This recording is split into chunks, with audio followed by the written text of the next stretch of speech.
Hello everyone. In this video, we will be talking about a new scientific breakthrough. Scientists say they have resurrected the dire wolf, a species of wolf that was deleted at some point 12,500 years ago, lives again as the world's first successfully de-extinct animal, according to Dallas-based biotech company Colossal Biosciences. Colossal scientists have created three direwolf puppies by using ancient DNA cloning and gene editing technology to alter genes of a gray wolf, prehistoric direwolf's closest living relatives, the company announced Monday. The result is essentially a hybrid species similar in appearance to the extinct forerunner. The direwolf Ioncondirus, which was the inspiration for the fearsome canine featured in the HBO series Game of Thrones, was a top predator that once roamed North America. HBO shares parent company Warner Bros. Disney with CNN. Dire wolves were larger in size than gray wolves and had slightly wider head, light, thick fur, and a stronger jaw, the company said. Colossal has been working toward resurrecting a mammoth, dodo, and Tasman tiger since 2021, but the company had not previously publicized its work on dire wolves. Quote, the massive milestone is the first of many coming examples of demonstrating that our end-to-end extinction technology stack works, said Ben Lamb, Colossal's co-founder and CEO. In news released, our team took DNA from a 13,000-year-old tooth and a 72,000-year-old skull and made a healthy direwolf puppies. The three direwolves are living on a 2,000-acre site at the undisclosed location, enclosed by 10-foot tall, 3 meters zoo grade fencing, where they are monitored security personnel, drones, live camera feeds. The Colossal said the facility has certified the American Humane Society and registered with the U.S. Department of Agriculture. Direwolf fossils and ancient DNA. Using ancient DNA extracted from the direwolf fossils, colossal scientists and collaborators said they were able to assemble two high quality Encondirus genomes, or complete sets of genetic information. The team compared the genomes with those of living canids, such as wolves, jackals, and foxes, to identify the genetic variations for the traits specific to the direwolves, such as white coats and longer thick fur. Direwolves and gray wolves shared 99.5% of their DNA, according to the company's news release.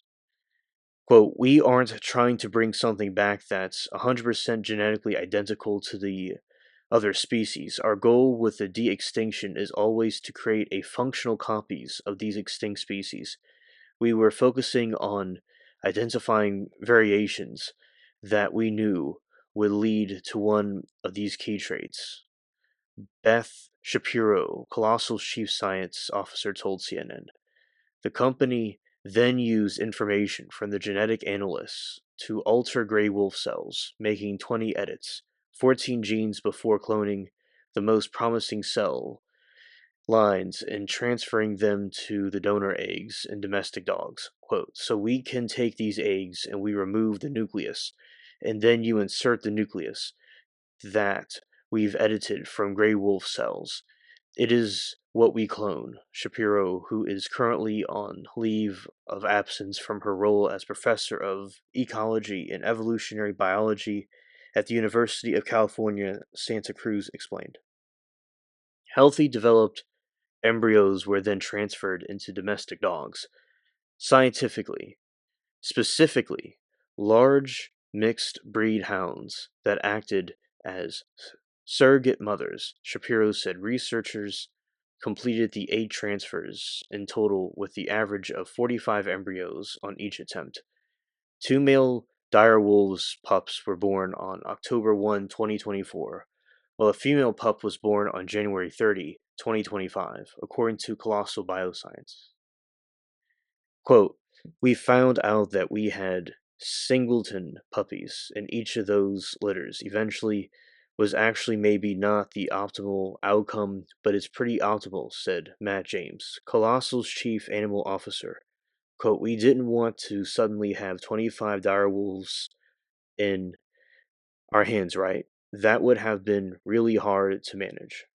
James said the pups were habituated to people, but not tame. The two older male dire wolves are exploring more and more of their habitat every day, but come back to base for feeding twice a day.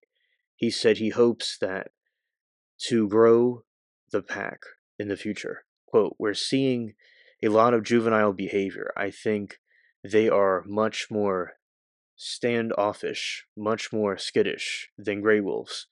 We haven't seen them really fully express all of their behavior.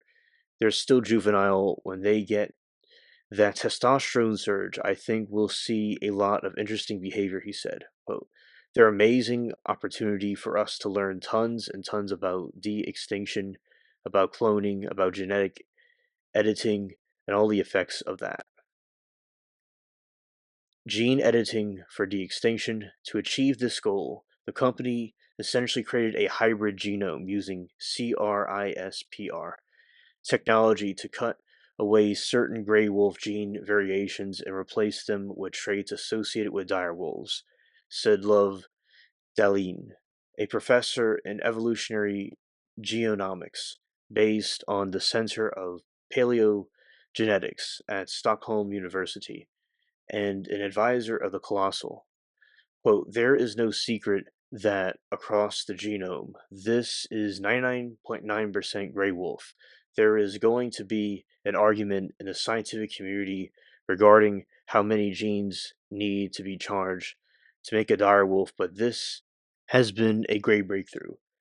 And also, it carries direwolf genes. These genes make it look more like a direwolf than anything we've seen in the last 13,000 years, and it's very cool.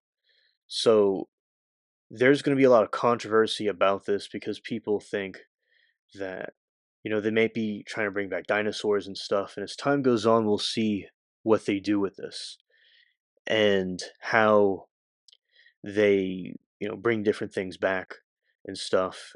And there's also people talk about there could be biblical prophecies that could be fulfilled through these things that were talked in the Bible during the end times. But overall, this is an extinct wolf that was brought back as a hybrid, and I think this was extremely fascinating information and a scientific breakthrough. So I I think it's very fascinating, and you could comment below what your thoughts are about this. Thank you for watching.